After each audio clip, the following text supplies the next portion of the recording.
You know what I want to do today? I want to play a bit of F1 2013 Sprint Mode. Let's hope there's a session with some... Oh. Well, that's a little bit of a disappointingly small lobby, but you never know, it could get a little bit...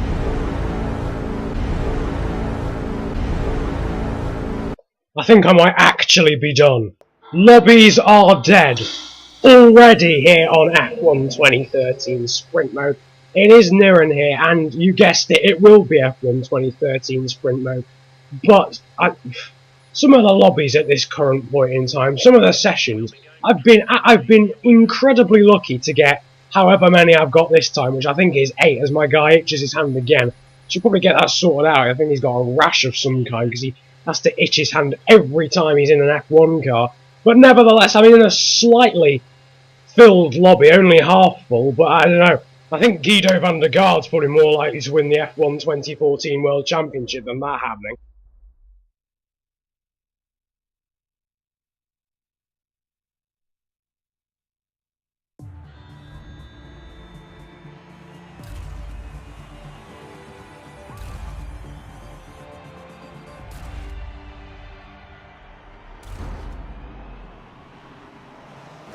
In all the time that I was complaining about there not being very full lobbies, I completely forgot to mention we're in China and I'm in a Toro Rosso as the 5 lights are now on and now off. We've got a decent start here. Well, actually, that's a bit too early to tell. Nevertheless, the Caterham comes to the right-hand side to defend the inside line as the Brazilian Mercedes ahead does as well. We go around the outside, we've gone wide and we've been helped out wide by this German Force India who's effectively Adrian Sutil.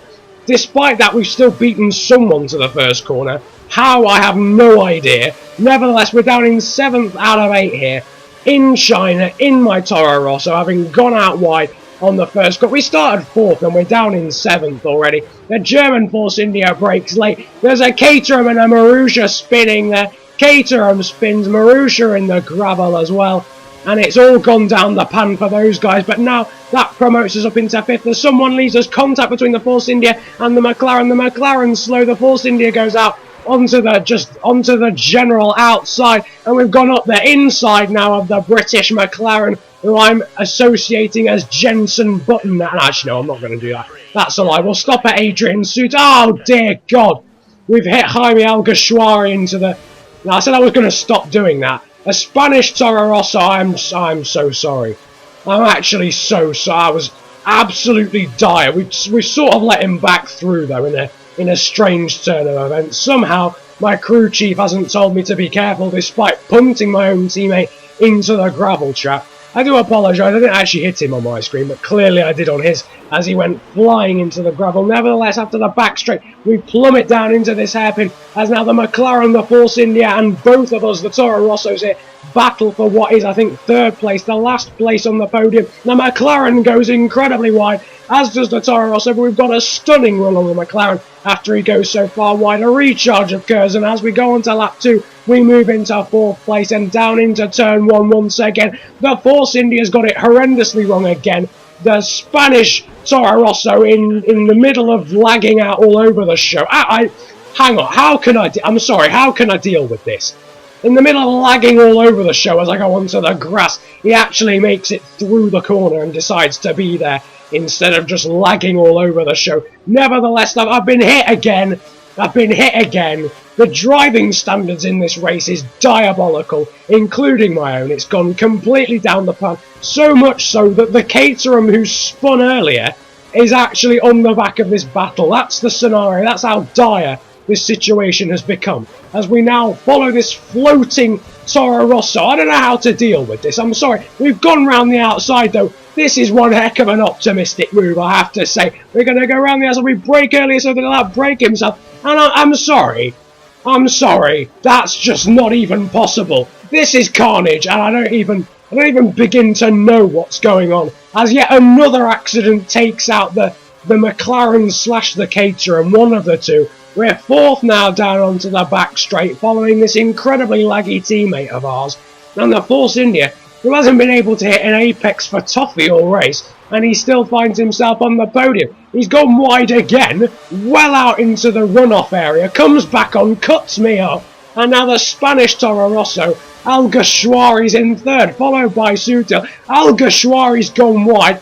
The top two must be, I mean, they must be at least 17 minutes ahead of everyone else, because this is absolutely shocking as we curse our way up the inside of the Toro Rosso, and we've gone wide. We've got our glitch. Oh, he's hit us.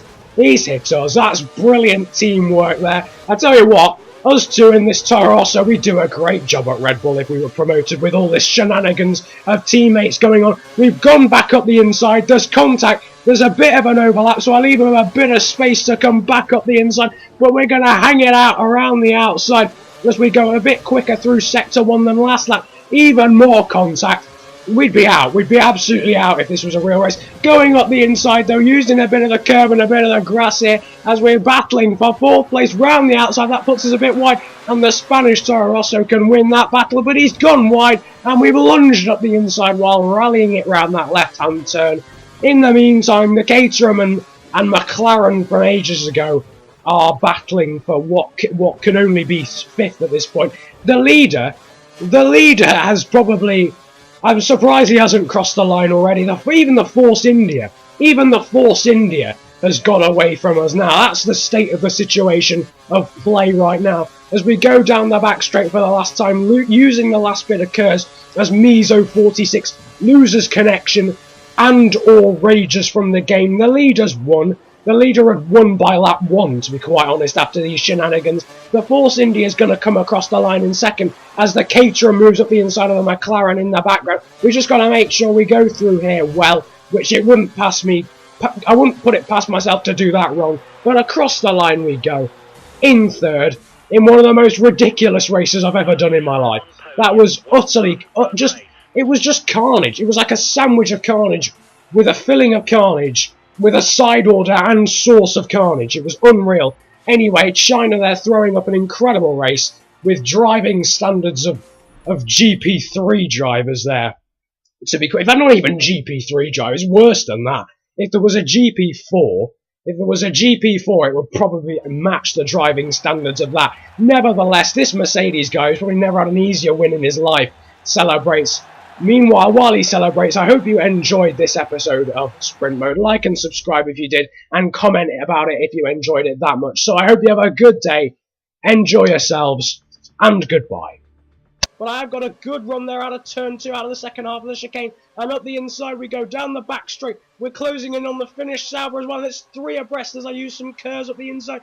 Gonna brake early though, and those guys will probably outbrake themselves. Well, the German guy doesn't, but the Finnish guy does. Comes back onto the track. We go round the outside, a little bit of contact again.